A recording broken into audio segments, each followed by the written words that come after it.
Bienvenue sur Oli et Thanato, le podcast inspirant qui parle de la mort et des deuils pour les vivants. Mais en réalité, ça veut dire quoi ? Dans mon approche, tout changement est considéré comme un deuil. Qu'il s'agisse d'un décès, d'une séparation, d'un licenciement, d'un burn-out, d'un accident ou d'une crise de sens, tous les types de deuil sont abordés ici, sans tabou. Mon objectif est de vous transmettre des ressources et des réflexions pour appréhender toute notion de finitude dans nos vies. Partager le micro pour témoigner son vécu, décrypter un sujet d'actualité sous l'angle du deuil ou éclairer nos connaissances sur ces sujets, on peut vraiment dire que je parle de la mort et des deuils à toutes les sauces. Alors, qu'avons-nous au menu cette semaine ? Je suis ravie de t'accueillir pour un nouvel épisode qui va parler de la question des rites, mais on va avoir toute l'occasion de pouvoir développer ce sujet-là davantage ensemble. Peut-être avant, pour que les personnes sachent à qui je m'adresse, avec qui je partage le micro, est-ce que tu peux te présenter de la manière dont tu le souhaites ? Bonjour Charlène, merci beaucoup de m'accueillir dans ton super podcast. Alors, je me présente, je m'appelle Laurence, j'ai 44 ans, mais 27 dans ma tête. Je suis mariée, j'ai 2 jumeaux depuis 9 ans. Et puis, question professionnelle, j'ai un parcours qui semble plein de virages, mais qui pour moi est assez aligné. J'ai eu pas mal de vies avant d'entreprendre, toujours un peu guidée par l'idée de comprendre le monde et le changer, ou en tout cas mettre une petite pierre à l'édifice d'un monde, disons, plus conscient et plus humain. Et donc, il y a 12 ans, il y a un peu plus de 12 ans même, j'ai créé ma première entreprise dont l'objet était de créer des cérémonies symboliques, de créer en fait des rites de passage qui permettent de donner du sens à des grands moments de la vie. Alors, à l'époque, c'était uniquement des particuliers. Et puis, à l'époque, surtout, ça s'est beaucoup développé dans le milieu du mariage, notamment.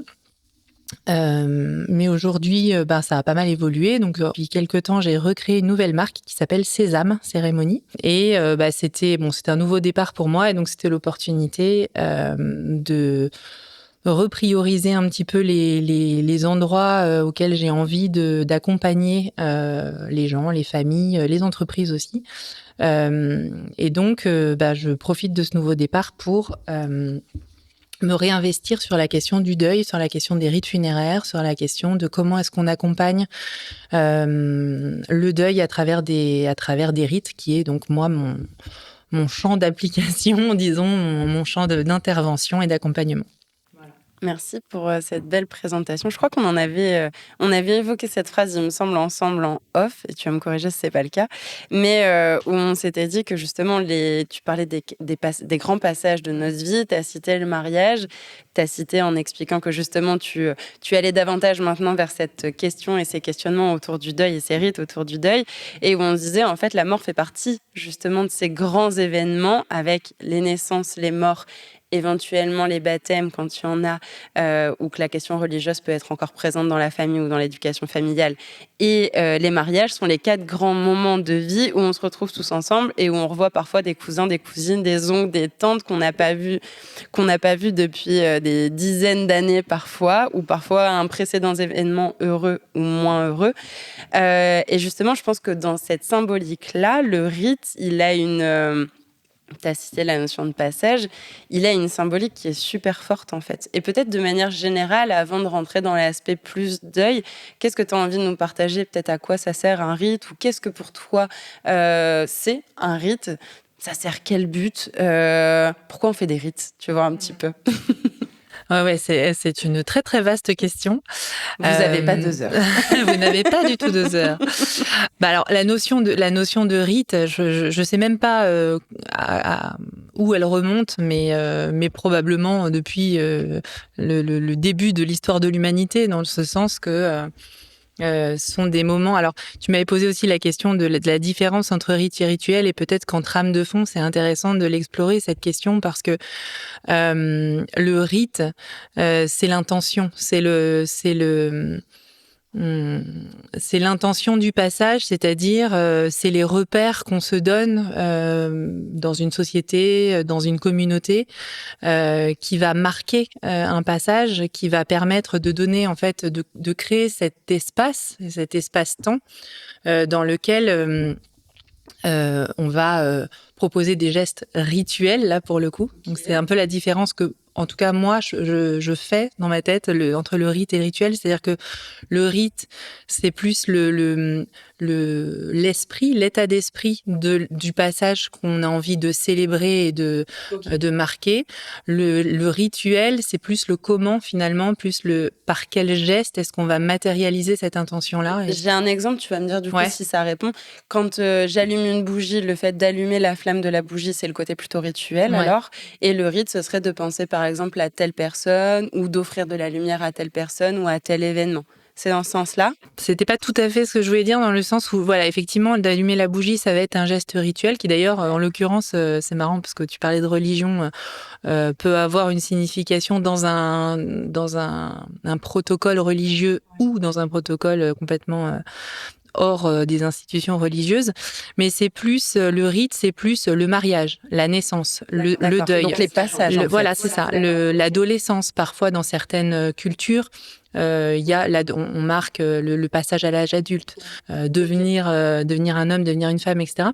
Et ça, c'est plus de l'ordre du rite, c'est-à-dire que c'est les points de repère, en fait. C'est ça. Puis c'est un moment assez invariable, en fait. C'est-à-dire que dans presque j'ai pas une expertise de toutes les communautés, toutes les cultures du monde, mais j'ai l'impression que c'est quelque chose d'assez universel et d'assez invariable dans le temps, alors que les gestes rituels, justement, varient selon les cultures, selon les traditions, selon les religions et aussi selon l'époque, finalement. Ouais. Je vois tout à fait. Bon, d'ailleurs, pour les personnes qui nous écoutent, vous pouvez aller voir le travail de Manon Moncoq, qui est anthropologue du funéraire et qui travaille justement aussi sur ces questions-là. On a fait aussi un épisode un peu sur ces sujets, justement, là, c'est plus anthropologique. S'il y a des personnes qui aiment bien sourcer, avoir quelque chose de plus daté et d'aller creuser cette question. Mais en effet, oui, je pense que c'est important, comme tu dis, de faire la distinction. Donc finalement, le rite, quelque chose d'assez général, assez universel, comme on le disait. Le rituel qui peut être du coup religieux ou pas. Justement, tu donnais l'exemple de la bougie. Du coup, un rituel, c'est quoi? Est-ce qu'il y a un peu des points de repère? Est-ce qu'il faut qu'il coche telle ou telle case pour être rituel? Ou alors, est-ce que juste l'intention, tu as cité ce mot-là juste avant, suffit? Comment toi, tu le considères? Encore une fois, ça reste mon point de vue et un échange. Ouais, bien sûr. Mon expérience, en tout cas, du rituel, c'est que ce qu'on vient chercher avant tout, c'est le sens. C'est en quoi est-ce que ce geste-là, ce mot-là, ce positionnement-là, même parfois, ou simplement ce silence-là, ou cette musique-là, tous ces choix, en fait, racontent quelque chose de ce qu'on a besoin de vivre, ou ce qu'on a envie de vivre, parfois. Ça dépend un peu des circonstances, mais d'où l'importance d'ailleurs du questionnement. C'est-à-dire qu'un rituel, il n'est pas simplement là parce qu'il existe, et c'est d'ailleurs tout l'enjeu de réinventer les rituels et réinventer les codes. C'est de se reconnaître en fait dans un geste rituel, parce que ce qu'on vient chercher dans un rite et dans ces rituels-là, c'est alors ça peut être plusieurs choses, mais ça peut être dans le cadre rite funéraire, ça peut être l'apaisement, ça peut être le soulagement, ça peut être la transformation, parce que le rite, il est là aussi pour acter un passage, pour marquer un passage. Donc, à partir du moment où on rend un espace sacré, qu'il s'y passe des choses, qu'on se dit des choses, ça les rend réels. Et donc, en ça, le passage transforme. En tout cas, il acte les choses et il permet d'avancer, finalement, d'ouvrir de nouvelles portes. C'était un peu toute ma réflexion autour de Sésame, d'ailleurs. Mais voilà, ces nouvelles portes, elles s'ouvrent parce que justement, on sacralise un moment qui fait sens pour nous et dans lequel on peut s'exprimer. Ouais. Il y a plein de choses sur lesquelles j'ai envie de rebondir. La première, justement, tu parlais de transformation. J'aime bien la symbolique du mot passage en langue des oiseaux, qui est un pas, le fait de marcher, de faire un pas, et le sage digne de sagesse. Parce que je trouve que ça change aussi toute la symbolique, pour le coup, qu'on met autour du passage. C'est la première chose que je voulais dire. Tu parlais de sens, et en même temps que je t'écoutais, j'avais cette réflexion en me disant, oui, en effet, le rituel permet de donner sens, permet de trouver un sens. Tu parlais de cet espace sacré aussi, et j'y viens juste derrière. Et en même temps, un même rituel au sens du geste peut avoir un sens différent pour toi comme pour moi. Et j'avais aussi cet exemple-là et ce parallèle-là où, par exemple, l'élément feu dans sa symbolique peut autant être, on va l'utiliser dans la signification flamme de vie, donc vraiment un truc qui vient de nos tripes, qui nous alimente, qui nous nourrit de l'intérieur, qui nous pulse, qui nous motive. Mais le feu, il est aussi destructeur, comme on peut le voir avec certains incendies. Il est aussi source de lumière quand on va allumer une bougie. Donc finalement, il y a un peu ce sens commun, comme tu disais, derrière ça, de chercher de l'apaisement, notamment par rapport au deuil, de l'apaisement, du réconfort. Mais en même temps, ça a un sens qui est très personnel. C'est la chose sur laquelle je voulais rebondir. Et la deuxième, tu parlais de cet espace sacré. Et je pense que comme on a défini la notion de rite et rituel, ça peut être intéressant parce que souvent, le mot sacré, il peut être associé dans notre esprit à la question du religieux. Et donc peut-être que les gens se disent, du coup, espace sacré veut dire espace religieux. Et donc, est-ce que le rituel est forcément religieux, même si on a déjà amené un peu des graines de réflexion juste avant? Qu'est-ce que ça t'évoque? Pour rebondir sur ce que tu disais avant, parce que je m'étais noté aussi, c'est marrant, l'étymologie des mots ou parfois d'aller chercher d'autres références de mots ailleurs, éclaire un peu notre vision des choses. Et rite, ça vient aussi de rita. Et en sanskrit, c'est semblable à l'univers. Et moi, j'adore le sanskrit. Bon. Après, c'est pas du tout une obligation d'aller lire des dictionnaires de sanskrit. Mais je trouve ça intéressant parce que c'est aussi... Enfin, moi, ce que ça me raconte, en tout cas, c'est que le rite, ça permet aussi de se relier à plus grand que nous. C'est-à-dire... de voir dans l'univers et dans ce qui nous entoure le sens que justement nous on a envie de donner à ce qu'on traverse en tant qu'être humain. Donc pour revenir, c'était le rebond par rapport à ce que tu disais sur l'importance du collectif, oui, et puis aussi vraiment ce que chacun peut se raconter à travers un même geste ou un même mot ou un même moment. Ouais, il y a de l'intime dans le collectif et du collectif dans l'intime. Exactement. En fait. Et de l'univers. Ça rebondit exactement sur l'évocation que ça m'a donnée quand on parlait. Et ça, vraiment, s'il y a une chose que j'ai pu constater en 12 ans d'écriture, de cérémonie notamment, avec les mots, je m'en rends vraiment compte parce que forcément, dans une cérémonie, y a un certain nombre de personnes dans l'assemblée. Moi, j'écris pour les principaux concernés, que ce soit un deuil, un mariage ou autre.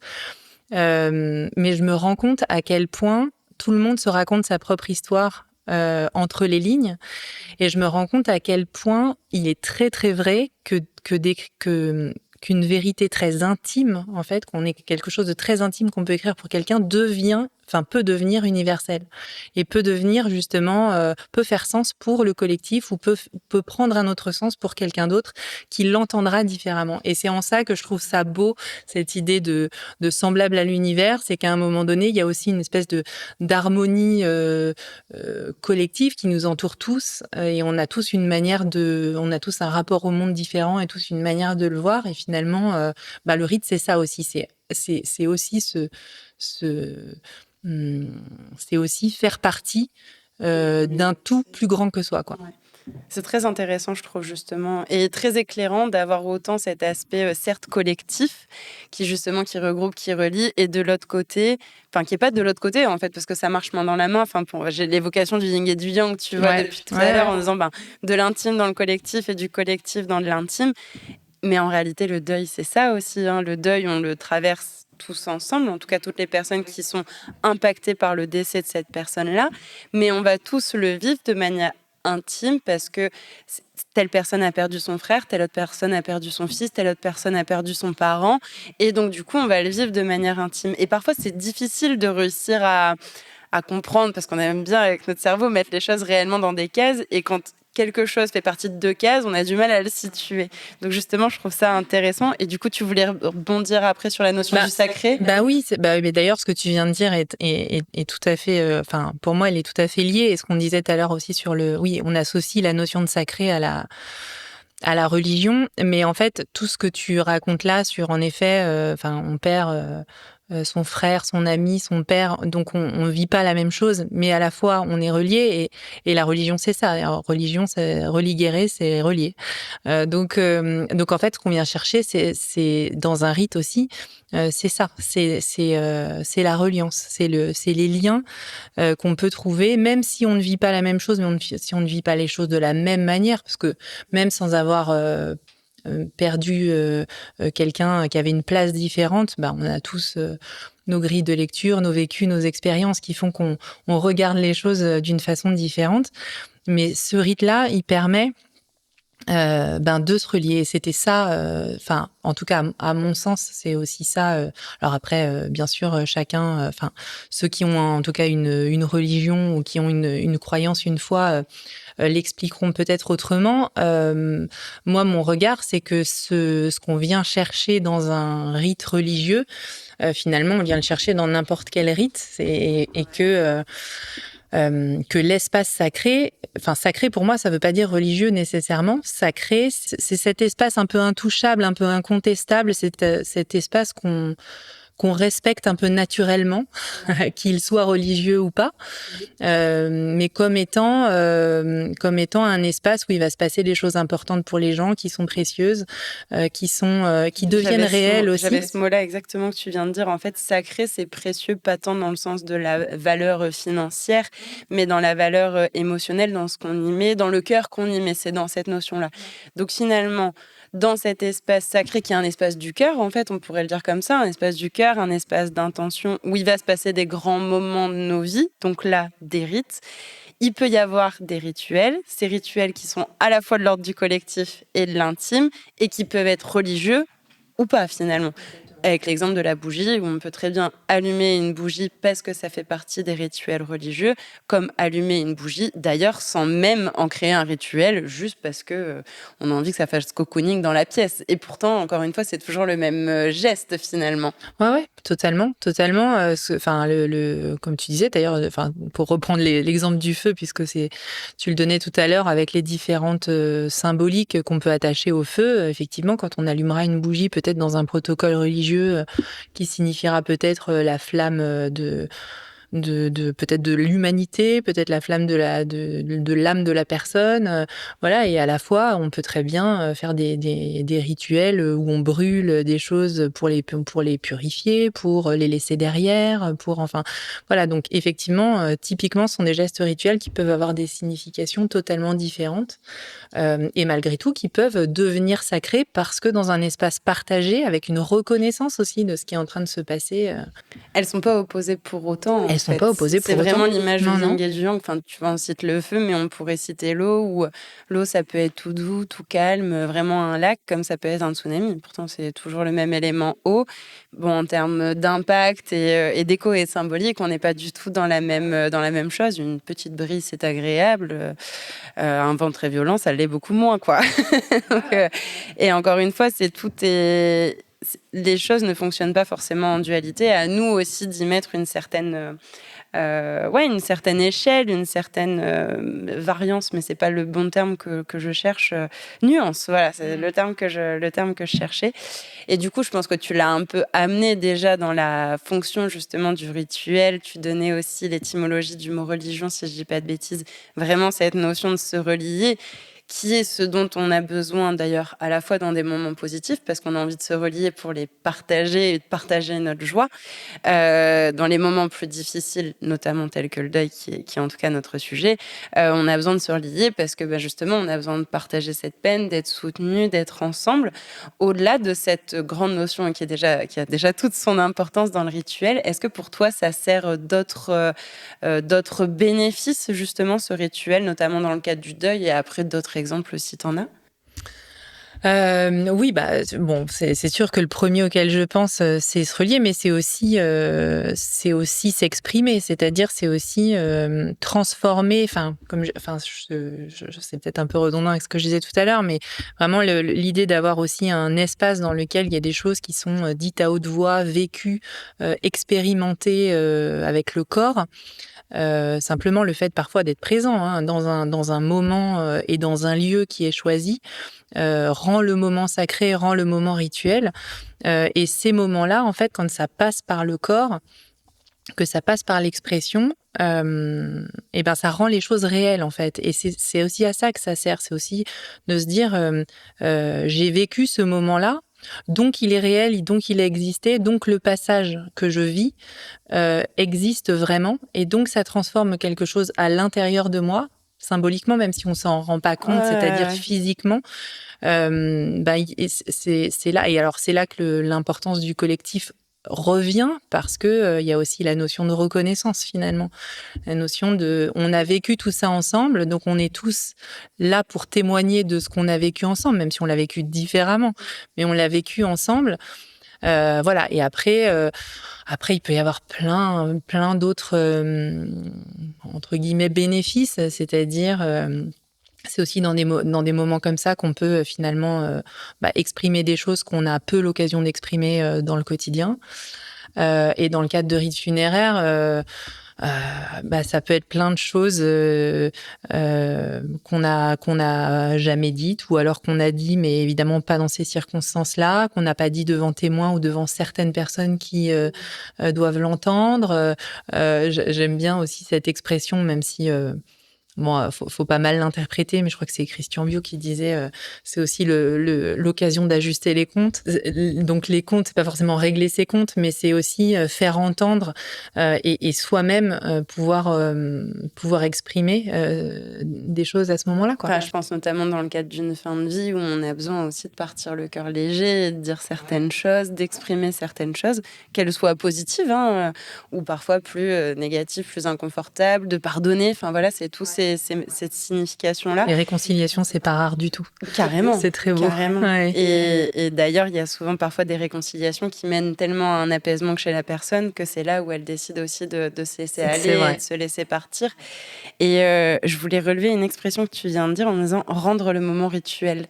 Et je trouve que ça fait très sens par rapport à ce qu'on a dit en fait juste avant. C'est que, en fait, par rapport à la notion du sacré, par rapport aux différents exemples avec la bougie ou autre, il y a un peu cette part où, comment dire, on décide, on est un peu aux commandes finalement de rendre un moment qui est rituel. Donc ça veut dire qu'on peut rendre un moment du quotidien, on peut le rendre rituel si on en a envie. Ouais, je pense, ouais. Ouais. En fait, tout ça est une histoire d'intention. Alors, juste, je rebondis parce que c'est marrant que tu dis ça. On me pose souvent, alors peut-être plus dans d'autres circonstances que le deuil, mais quoique, on me pose souvent cette question du rituel, parce qu'en fait, moi, mon terrain de jeu, c'est la cérémonie, alors qu'on appelle communément cérémonie laïque. Bon, je suis pas hyper fan du terme, mais tant pis.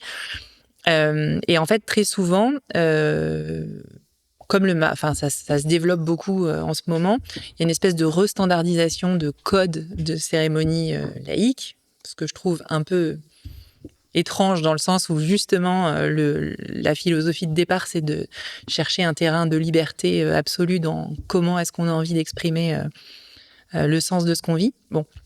Et en fait, très souvent, c'est mais qu'est-ce qu'on peut faire, on me demande qu'est-ce qu'on peut faire comme rituel, et on voit des catalogues carrément de rituels, etc. Alors qui peuvent inspirer, mais en fait où on a l'impression que quelque part un rituel passe forcément par un geste particulier avec des objets, voilà, et qu'on doit quelque part un peu se conformer, ou en tout cas choisir un rituel parmi ceux qui existent pour vivre un moment qui a du sens. Or, à mon sens, c'est l'inverse, c'est-à-dire que ce qui rend le moment rituel justement, et moi souvent je dis ça aux personnes que j'accompagne, je leur dis mais d'être dans un lieu qui est choisi, avec des personnes avec qui vous partagez pas votre quotidien, de vous lever, de prendre la parole face à une assemblée. Il n'y a pas besoin que ce soit sur un catalogue. Enfin, c'est rituel. Et tout d'un coup, ce qui va être prononcé va prendre une autre dimension que si ça avait été raconté dans le café du coin à un ami. Donc, voilà, à mon sens, on peut rendre les choses rituelles par l'intention et par simplement la présence, ce qui intervient dans un espace-temps qui est choisi pour ça, qui est dédié à ça. C'est hyper intéressant, mais ce qui fait que du coup, je cherche mon terme en fait, comment le comment le dire, mais la manière dont ça me vient, c'est ça, c'est vraiment une question de regard. C'est le regard. Tu parles d'intention pour donner peut-être un autre terme qui peut aussi faire écho pour certaines personnes. Moi, je dis souvent, c'est pas les événements en eux-mêmes qui sont difficiles, qui sont source de souffrance ou de joie, c'est le regard qu'on pose dessus. Donc en fait, là, c'est le regard qu'on pose sur peut-être un geste, un moment, un espace, quelque chose qui est fait, qui rend du coup le moment rituel. C'est dans ce sens-là? Ouais, c'est dans ce sens-là. Bon, du coup, tu me squeezes une question parce que j'allais te Sorry. demander qu'est-ce qu'on pourrait suggérer. Enfin, tu me squeezes une question, oui et non, parce que je trouve la question, enfin en tout cas la question me semble d'autant plus belle et d'autant plus... La réponse potentielle, pardon, me semble d'autant plus belle et d'autant plus ouverte. C'était de te demander un peu qu'est-ce qu'on peut suggérer justement s'il y a des personnes qui nous écoutent et qui sont, que ce soit sur un deuil récent ou peut-être un deuil plus long, ou peut-être même une fin de vie par exemple, si tu avais des suggestions. Mais alors, je pense avoir ma propre réponse, mais je vais pas te devancer. Du coup, qu'est-ce qu'on peut leur répondre? Qu'est-ce qu'on peut leur, non pas leur conseiller, mais qu'est-ce qu'on peut leur proposer, non pas en guise de catalogue, mais en guise de réflexion? Comme geste rituel, comme moment. Ouais. Qu'est-ce que tu as envie de leur dire en fait? Alors j'ai envie de dire plein de trucs parce que il y a cette notion. Enfin, je sais pas du tout si tu as l'intention d'y venir, mais à la question aussi de la temporalité par rapport à la mort, c'est-à-dire, toujours avec l'angle des rites, hein, c'est-à-dire à quel moment est-ce que interviennent les rites autour de la mort? Parce que bien sûr. Évidemment, on pense funérailles, enfin, on pense au moment des obsèques, mais moi, je crois très fort justement que les rites les plus transformateurs et les plus bénéfiques, je sais pas si on peut dire ça vraiment comme ça, mais en tout cas les plus puissants peut-être ou les plus intenses arrivent au moment où on est prêt et dans un moment en tout cas, pas forcément dans lequel on est prêt, c'est peut-être pas le bon terme, mais dans un moment choisi en tout cas. Donc il y a déjà cette réflexion autour de quand est-ce que c'est le bon moment de célébrer un défunt. Ça peut être au moment des funérailles, mais ça peut être... d'ailleurs, l'un n'est pas exclusif de l'autre, en l'occurrence. Ça peut être aussi dans un autre moment, plus tard, un moment anniversaire, un moment choisi. Voilà, donc ça me pose ces questions-là. Évidemment, ça me pose, enfin toi qui l'évoques, ça me pose aussi la question de la fin de vie et de qu'est-ce qu'on peut imaginer de son vivant aussi alors pour plein de choses, hein, pour à la fois soulager ses proches, à la fois s'approprier ses funérailles, à la fois pour transmettre des messages. Enfin bon, voilà, il y a plein de raisons qui peuvent même dépasser le cadre de la vie d'une personne en particulier. Et puis après, oui, il y a plein de moments rituels qu'on peut s'imaginer. Moi, ce que j'ai surtout envie de dire, c'est de pas se censurer finalement, à se dire que tel ou tel geste rituel, protocole, symbole est obligatoire d'une certaine manière pour entamer le deuil ou pour cheminer dans son deuil. Enfin, ça, c'est vraiment des choses qui sont très intimes, très personnelles, qu'il y a beaucoup de types de gestes, de choses qui peuvent être mises en place et qui peuvent prendre sens, des choses les plus anecdotiques aux plus parfois spectaculaires, et que ça, personne, et alors moi, surtout pas moi, ne peut, à mon avis, dire que telle ou telle chose fera du bien, telle ou telle chose est efficace ou recommander tel ou tel moment, parce que c'est... Bon, voilà, moi, c'est pour ça aussi que...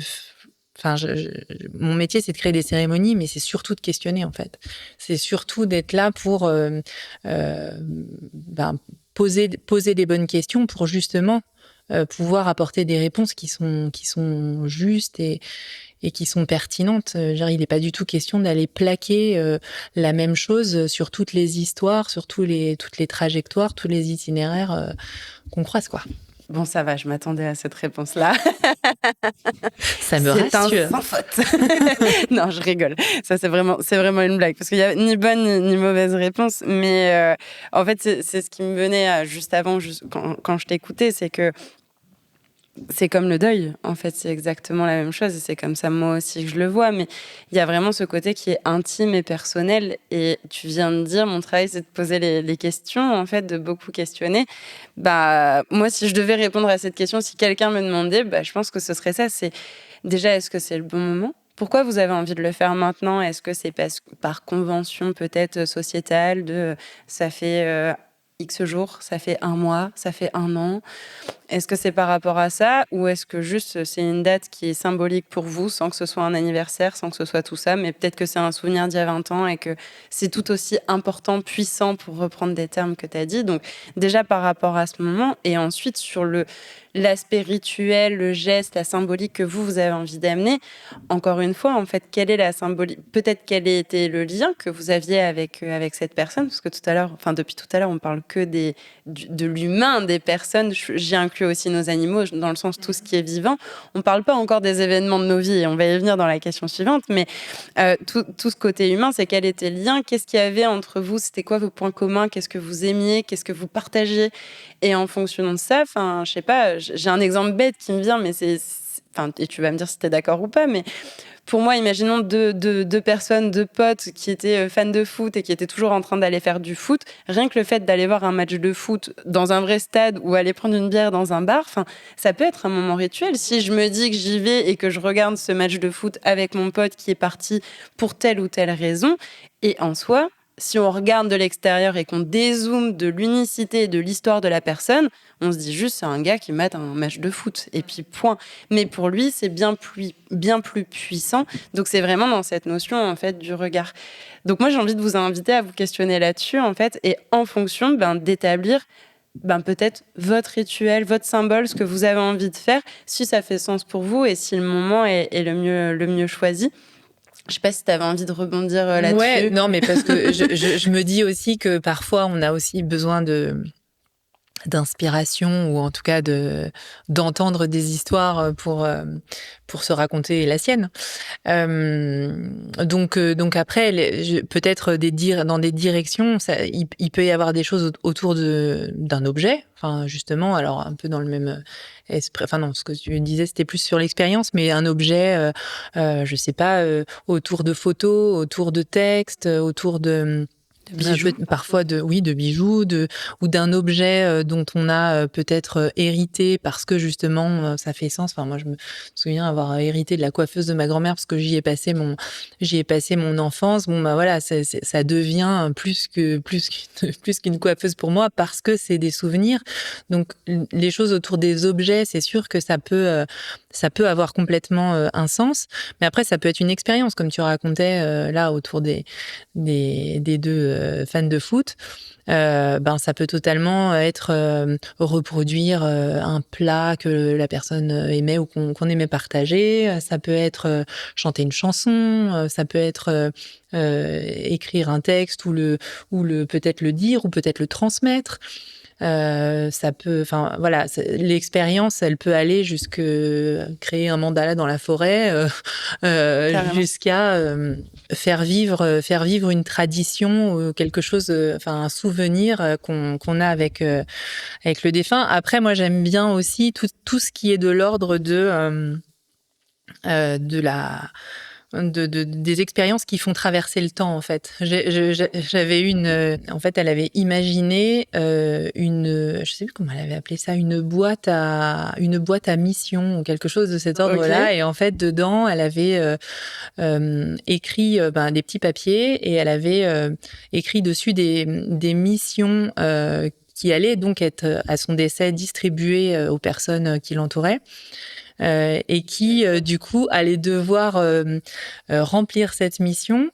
Alors, soit parce que c'est des convictions qu'elle voulait voir... elle voulait voir hommage, en fait. Voilà. Son hommage à sa mémoire. Ou alors, c'était justement tout simplement pour créer une occasion de penser à la relation qu'on avait avec elle, de penser à ses engagements, etc., etc. Et ça, voilà, j'ai une tendresse particulière pour pour ces expériences-là qui gardent en fait le lien, mais aussi qui vont le transmettre et qui vont le faire durer. Je trouve ça assez chouette. Clairement. Et puis encore une fois, c'est l'importance du sens que ça a pour vous, qu'importe que ce soit dans plein de livres, que on s'en fout en fait. Et c'est en fonction du regard que vous posez dessus, de l'intention, du sens que vous y donnez, et c'est là où ce sera d'autant plus réconfortant pour reprendre un des bénéfices, des points positifs en fait des rituels, enfin des points positifs de ce que ça apporte en fait finalement tout simplement.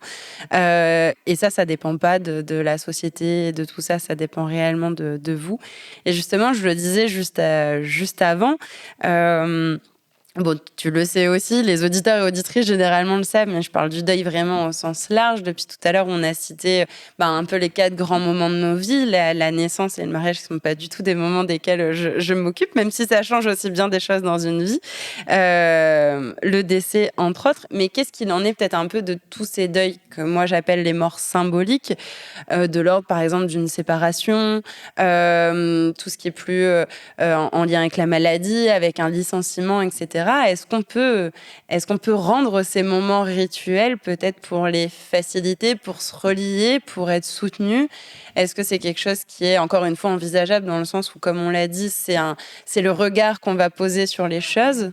C'est comme ça que tu le verrais aussi? Oui. Alors, j'en ai, pour être très transparente, j'en ai peu l'expérience, moi, en tout cas, de célébration de moments de deuil symbolique. J'en ai expérience, par contre, à titre personnel. Et oui, enfin, je j'ai pas non plus de réponse très magique là-dessus. C'est-à-dire que je pense effectivement que, par contre, je suis assez convaincue qu'un deuil symbolique versus le deuil physique et peut avoir les mêmes impacts, les mêmes effets, ou en tout cas nécessite et un accompagnement et un chemin qui peut être long, et certainement des moments de, entre guillemets, célébration, ou des moments rituels qui permettent de se transformer, d'acter le passage, d'avancer. Alors maintenant, non seulement, je pense que il y a pas de réponse toute faite à ça, et que ça vient toujours aussi d'un questionnement sur qu'est-ce qu'on vit, pourquoi on le vit si mal, ou pourquoi on le vit tout court, sur ce qu'il y a à dépasser, sur probablement plein de liens en fait avec d'autres espaces dans sa vie. Mais on peut trouver. Et après, on peut imaginer en tout cas des choses. C'est-à-dire que c'est pas des catalogues, encore une fois, mais qu'on peut imaginer des moments qui permettront de vivre aussi ce moment sacré qui transforme. Moi, je pense surtout je pense beaucoup à la guérison en ce moment. Mais bon, après, c'est aussi des chemins personnels qui mènent à ces réflexions-là. Mais je crois, en plus c'est Octobre Rose, donc c'est peut-être le bon moment d'en parler, mais je crois beaucoup aux rituels qui peuvent célébrer une guérison, alors après, c'est pareil, même la notion même de guérison peut être sujette à définition, c'est-à-dire voilà, à quel moment est-ce qu'on se sent guéri, en tout cas, ou est-ce qu'on est guéri, voilà. Mais tous ces moments de deuil symbolique, pour donner un exemple personnel, parce que j'essaye de répondre à la question, mais tout en étant moi-même en plein questionnement sur le sujet. Moi, j'ai vécu une séparation professionnelle l'année dernière, et j'ai essayé des choses diverses et variées, mais encore une fois, quand c'est plaqué, ou quand c'est un peu imposé, ou quand on se dit il faut que, et on n'a qu'à, en général ça ne fonctionne pas et il ne se passe rien. Et finalement, c'est le dernier jour de l'année, alors que je célébrais, alors là, en l'occurrence un mariage, avec des gens qui ont tout vécu avec moi de cette séparation, où il s'est vraiment passé quelque chose d'extrêmement puissant, alors pour eux, mais aussi pour moi finalement. Et c'est vraiment là que j'ai ressenti un moment de passage, alors que je m'y attendais pas finalement. Enfin, c'est-à-dire que je l'avais pas construit, quoi. Je l'avais pas imaginé. C'est pour ça que moi j'aime bien quand on parle de deuil, qu'on parle de chemin et non pas d'un on-off, oui, sur un moment. parce qu'en fait, il y a plein de petits moments de passage comme ça aussi qui peuvent Je trouve ça vachement intéressant ce que tu viens de dire, c'est qu'au final, le rituel, on peut le créer, on peut l'orchestrer, on peut l'organiser, on peut lui donner du sens, mais parfois le rituel vient à nous. Ouais, exactement. En fait. Parfois, on peut juste le vivre parce que c'était le bon moment et le bon endroit. Ouais, carrément. Bon, c'est un regard, on va dire aussi, enfin, je pense, plus spirituel, et ça peut ne pas résonner pour vous, et c'est OK, mais en tout cas, ça résonne pour moi, et du coup, merci pour ça. Et dans la question précédente, je pensais notamment pour donner, enfin, en tout cas, 2 exemples qui me viennent, et encore une fois, c'est pas l'idée d'un catalogue, c'est plus voilà, pour illustrer un peu ce à quoi je pensais. Tu parlais d'Octobre Rose parce qu'on enregistre justement en octobre. Il y a des personnes qui font des fêtes de rémission de cancer, justement, quand elles sont sûres, avec des grands guillemets, parce qu'on n'est jamais sûr de quoi que ce soit. Oui, c'est pour ça que je disais guéri. C'est ça, c'est super intéressant. Et encore une fois, ces mots sont à la fois universels, mais on en a tous une expérience personnelle et collective, comme les rituels finalement. Et j'aime beaucoup cet épisode. Je trouve ça intéressant en termes de nuances, d'ambivalence, de dualité qui en final n'en sont pas et sont pour moi un continuum. Mais bref, je me perds dans ma pensée. Je voulais du coup donner l'exemple des fêtes de rémission, où c'est des personnes qui vont justement célébrer ce passage, marquer peut-être plus que célébrer, bien que les deux peuvent faire sens, ce passage de je n'ai plus un statut de malade, j'ai un statut de personne en rémission, donc guéri ou pas, j'ai envie de dire libre à la sémantique peut-être de chacun, mais en tout cas célébrer ce passage. Et un autre exemple qui me venait, c'est les fêtes de célibat, je ne sais plus comment on les appelle, ou les fêtes de séparation, mais quand des personnes se séparent et que du coup, homme ou femme, qu'importe, décident de célébrer ça entre potes, comme on ferait un enterrement de vie de jeune fille, ou de jeune homme, de jeune garçon, mais de le faire justement dans l'autre sens, en fait, de fêter cette séparation. Alors après, ça résonne pas, mais encore une fois, c'est finalement l'idée avec laquelle les personnes vont faire ça et l'intention qu'ils ou elles vont mettre derrière, finalement. C'est de marquer ce passage et de marquer ce changement. Je suis entièrement d'accord avec ce que tu viens de dire. Et ça me faisait penser à ce que tu disais tout à l'heure au sujet des moments, je sais plus comment tu as dit ça, enfin, mais moi, on me dit souvent, il y a des moments, des célébrations heureuses et des célébrations malheureuses, enfin, des moments heureux ou malheureux à célébrer. Et en fait, c'est une manière de le dire, moi, qui résonne pas tellement pour moi, en tout cas, parce qu'en fait, à chaque fois, justement, dans ces questionnements-là, c'est-à-dire dans la préparation, dans l'avant, dans les conversations qu'on peut avoir pour comprendre qui on est, ce qu'on a envie d'exprimer. Alors, il y a une occasion qui peut être, voilà, ce moment de célébration, de rite. Mais finalement, dans le questionnement, on voit que c'est presque une quête identitaire, enfin, ou en tout cas, c'est un questionnement sur vraiment tout ce qu'on est et tout ce qu'on est EST et tout ce qu'on vit, tout ce qu'on a vécu et les liens en fait qu'on a avec les uns les autres.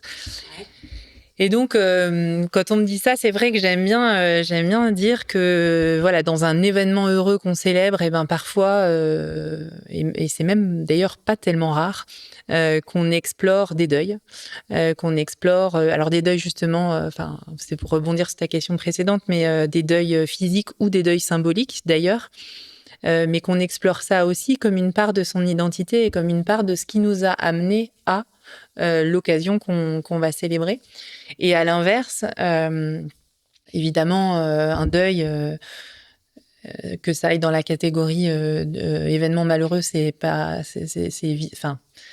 normal. Et en même temps, ça peut coexister aussi avec des rires, le plaisir d'être ensemble, le plaisir de se souvenir, le plaisir de faire vivre des souvenirs, justement. Encore une fois, le regard qu'on décide de poser, la nuance qu'on décide d'y apporter ou pas, quoi, encore une fois, finalement.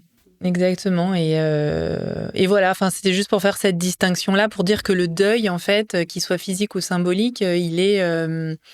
parfois, il est aussi là où on l'attend pas. Mais clairement. J'ai un exemple. Ou un partage, peut-être plus qu'un exemple qui me vient quand tu dis ça. C'est l'exemple du mariage où tu dis dans les événements heureux. Exemple, un mariage, souvent, c'est plutôt quelque chose de chouette. Normalement. Logiquement, on est censé célébrer un truc cool qui est l'amour. Mais derrière, il y a aussi une forme de deuil. Alors, soit qui arrive avant, pendant la préparation du mariage, pendant peut-être au moment même de la cérémonie ou peut-être après, c'est que il y a un engagement qui est quand même, qui est réel, même s'il est, contractuel par un papier, mais je veux dire, il y a un engagement qui prend une autre tournure que quand on est simplement en couple. Et tu vois, moi, c'est un truc qui me faisait terriblement, dont j'avais terriblement pas envie. Et quand j'étais plus jeune, où j'ai toujours refusé le mariage et je voulais pas m'engager, j'ai toujours dit, pour moi, se marier, c'est on écrit sur un papier, on est marié, et le jour où on divorce, on le brûle, comme ça, c'est bon, quoi. On s'évite les démarches administratives, etc. Et c'était mon rituel. Pour moi, ça aurait eu exactement la même symbolique que de passer chez le maire, etc. Ouais. Finalement, ça fait un peu le lien. Mais quand j'ai décidé de dire oui, quand mon conjoint m'a demandé en mariage, ça a été aussi un questionnement de cette identité, parce que du coup, quand on traverse un changement, soit on ajoute quelque chose à notre identité, devenir la femme ou le mari d'eux, pour reprendre ces notions d'identité dont tu parlais, ou alors on s'enlève quelque chose d'une certaine manière. Exemple, si je me sépare, je suis plus cette femme d'eux ou ce mari d'eux. Bon, et après, on peut bien sûr développer ces exemples dans les deux cas. Je sais pas à quoi ça te fait écho. Je vois ton regard, je sais pas. En fait, elle est très pensive. Non, mais ça bouillonne. Et toi, à chaque fois que tu dis un truc, je me dis mais ça. Après, j'en oublie la moitié en route. Bref. Mais non. Alors, il y a plein de trucs. Bon, déjà, je pose la question est-ce que ça aurait vraiment été pareil ton bout de papier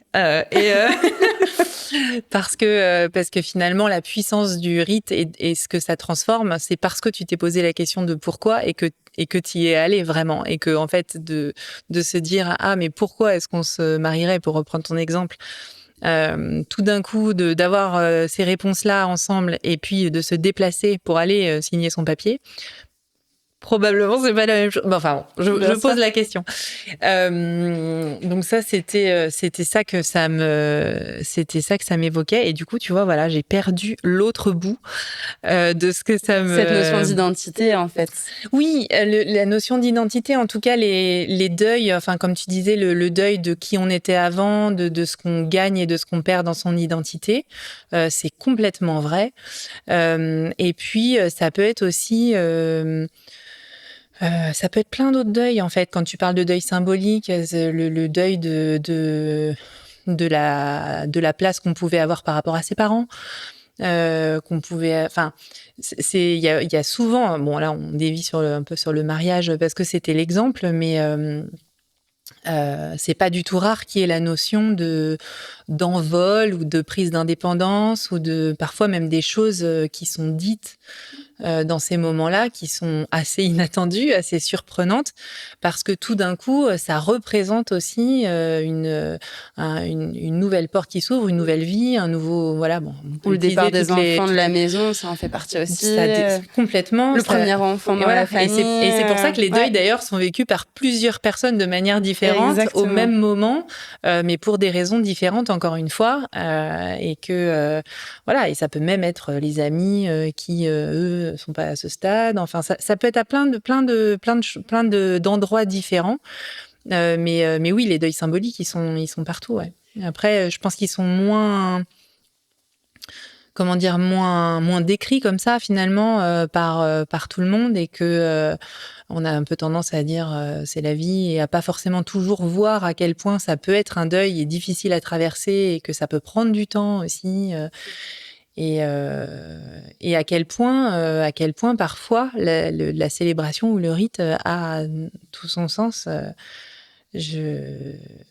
Moi, pour partager un truc perso encore, moi j'ai perdu ma grand-mère pendant le Covid là, dont j'étais très très proche, et j'ai pas pu participer alors c'est pas à cause du Covid en l'occurrence. Cause de quelqu'un, mais donc j'en ai été privée, mais en plus délibérément de ce moment d'au revoir, et j'ai mis plus de 2 ans avant de trouver ce qui allait moi me permettre alors déjà de faire le deuil de faire le deuil finalement bizarrement du rite funéraire. C'est un peu la mise en abîme étrange du deuil, mais de faire le deuil de ça et de me dire il faut trouver un autre moyen rituel pour moi qui fasse sens pour moi, voilà. Et donc bon, la bonne nouvelle c'est que c'est possible, c'est que on peut le faire et que c'est pas parce qu'on a soit loupé, soit qu'on n'était pas dans les bonnes dispositions au moment où ça se faisait, où avait lieu quelque chose, que c'est trop tard. On peut y revenir, d'autant plus que c'est un chemin, comme on disait. Exactement, et ce qui permet de dire que voilà, c'est pas parce que votre deuil n'est pas récent, et tout dépend encore une fois ce qu'on peut mettre derrière récent, mais qu'importe de quand il date, même d'il y a plusieurs dizaines d'années, rien ne nous empêche de pouvoir aujourd'hui finalement vous créer ce rituel. Je pense que c'est vraiment ce que je retiendrai. Bon, il y a plein d'autres choses, mais de cet épisode, c'est que si je devais moi le résumer, et tu me feras ta petite phrase de conclusion derrière, mais c'est finalement le rite vient de moi, vient à moi. Et là pour moi, mais il est là aussi finalement pour les autres. C'est quelque chose qui se partage en collectif, mais qui est aussi à la fois vachement intime. Je pourrais dire encore pas mal de choses, mais je dirais que ça résume déjà bien. Et que si le fait que ça part de moi et que ça vient à moi, ça vient me questionner moi, en fait. Et du coup, ça vient questionner aussi cette identité, ces notions de deuil. Deuil, encore une fois, au sens large de la notion de passage, de changement, d'évolution et de transition. Qu'importe que derrière, on mette un mariage, un décès, les premières règles ou, je sais pas, avoir son premier petit copain ou sa première petite copine, quoi. Il y a pas d'échelle pour moi réellement derrière. Et toi, ce serait quoi ta conclusion? Enfin, ta conclusion, ou peut-être ce que tu as envie qu'on retienne, ou quelque chose d'autre que tu avais envie de préciser qu'on n'a pas abordé? Non, là, en fait, je rebondis sur ta réflexion sur les différents passages, effectivement, où effectivement, comme c'est tellement intime qu'on peut avoir envie de célébrer ses premières règles ou son premier petit copain, que malgré tout, c'est plus un questionnement en fait que j'ai, c'est je me dis. Est-ce que le fait d'avoir quand même des espèces de grands repères de rites, justement, et on revient un peu à la notion de rite versus rituel, c'est-à-dire le rite en tant euh, qu'espace-temps un peu fédérateur qui crée des repères et des codes pour des communautés, pour des sociétés. Est-ce que c'est important ou pas que quelque part il y a quelque chose d'un peu invariable, en tout cas dans cette intention de célébrer certains passages qui sont des grands passages parce que universellement des grands passages pour l'humanité, versus imaginer des rites pour un peu tout, c'est-à-dire ou peut-être plus justement des rituels en fonction de ce qui fait sens, mais qu'en tout cas la notion de rite, quelque part, moi je crois que j'aime bien aussi l'idée de cette universalité, de ce moment où on se reconnaît dans une intention et dans un état d'esprit où on reconnaît quelque part un lien entre tous les êtres humains ou tous les êtres vivants peut-être, mais moi je vais rester peut-être sur l'humain parce que je maîtrise moins le reste, mais ce côté où on va tous se retrouver confrontés aux mêmes choses, dans les mêmes questionnements et tout ça. Et moi je sais que c'est l'une des clés, enfin en tout cas c'est l'une des choses qui m'anime dans mon métier, c'est cette universalité, c'est l'humanité au sens large et vraiment ces liens qu'il y a entre chacun de nous et donc qui s'expriment beaucoup à travers les rites. Donc voilà ce que ça m'inspire. Après, par rapport au deuil, c'est vrai que je trouve que c'est intéressant. Enfin, ce qui est sûr, c'est que avec l'époque et avec aussi le recul de la religion, on a besoin de se réinventer des codes, de se réinventer des rituels justement pour matérialiser ces grands rites de passage. Et que je crois que c'est un vrai enjeu, en tout cas de notre époque, d'être capable de se dire ok, on vit ça, ok, ça c'est de tout temps on vit ça, mais le comment, est-ce qu'on n'aurait pas d'autres choses à inventer et d'autres moyens de signifier, d'autres moyens de donner du sens à ces moments-là, comme on réinvente la parentalité, comme on réinvente voilà tous ces grands moments-là. Donc voilà, c'est surtout ça l'enjeu et donc si j'avais aussi une conclusion, c'est que je trouve ça chouette aussi de peut-être se poser la question de la temporalité, c'est-à-dire autour de la notion de funérailles et la notion du rite funéraire traditionnel, enfin, ou en tout cas auquel tout le monde se réfère, est-ce qu'il n'y a pas des choses à questionner sur l'avant et sur l'après en termes de rite, à la fois qu'est-ce qu'on peut faire de son vivant pour imaginer des choses. Alors, d'ailleurs, où il y a quand même des enjeux aussi là-dessus, parce que moi, je trouve ça très beau de s'emparer de ce sujet-là de son vivant, et à la fois, les rites funéraires sont aussi pour ceux qui restent, et que donc, il faut aussi savoir leur laisser l'espace et la place de s'approprier les choses. Donc, c'est un vrai enjeu. Et puis sur l'après, c'est-à-dire sur le moment où, moi, c'est pas rare que, et puis pour l'avoir vécu moi-même, c'est même si maintenant on a un peu plus de temps, c'est passé de 6 à 14 jours le délai pour les funérailles. En tout cas, moi, c'est aussi pour ça que je célèbre pas les funérailles vraiment dans un temps aussi court, parce que je sais à quel point c'est à la fois un enjeu et à la fois c'est tellement difficile d'être disponible à la fois de corps mais aussi de cœur et d'esprit à ce moment-là pour se poser la question de qu'est-ce que j'ai envie d'exprimer, qu'est-ce que j'ai envie de vivre, qu'est-ce que j'ai besoin de vivre à ce moment-là, que je crois que c'est intéressant de se poser la question de quel rite après, en fait, quel rite dans d'autres temporalités que les funérailles. Je trouve que c'est intéressant de se poser la question. Merci pour cette conclusion qui ouvre sur d'autres champs des possibles. Donc voilà, je vous invite à vous questionner, à savoir quel est l'équilibre que vous avez envie de donner entre l'aspect universel et personnel, entre l'intemporalité, entre, comme tu le disais, est-ce que je prépare tout, est-ce que je prépare en partie, est-ce que je prépare rien, et de trouver encore une fois vos réponses, et réponses qui font du sens pour vous. Et j'irais même, puisque c'est quand même le sujet de notre épisode, trouver les rites et les rituels qui font sens pour vous et votre communauté finalement, et votre collectif, vos familles, vos proches. Merci énormément Laurence pour cet échange et pour cette discussion, et je te dis à très vite. Merci à toi, c'était un grand plaisir. Plaisir partagé. En parlant de ces sujets, nous leur faisons une place dans nos sociétés, et c'est ainsi que les tabous peuvent se lever. Je suis vraiment convaincue qu'il est possible de développer notre résilience face à la finitude et au deuil de nos vies. Si vous voulez soutenir mon travail, vous pouvez vous abonner et noter le podcast sur votre plateforme d'écoute. N'hésitez pas aussi à le partager autour de vous et sur vos réseaux. Merci pour votre soutien, et sachez que vous pouvez même faire un don. Si vous traversez un deuil et que vous souhaitez être soutenu sur ce chemin, réservez votre séance découverte pour me poser toutes vos questions et connaître ma philosophie d'accompagnement. Mais d'ailleurs, que voulez-vous au menu dans les prochains épisodes ?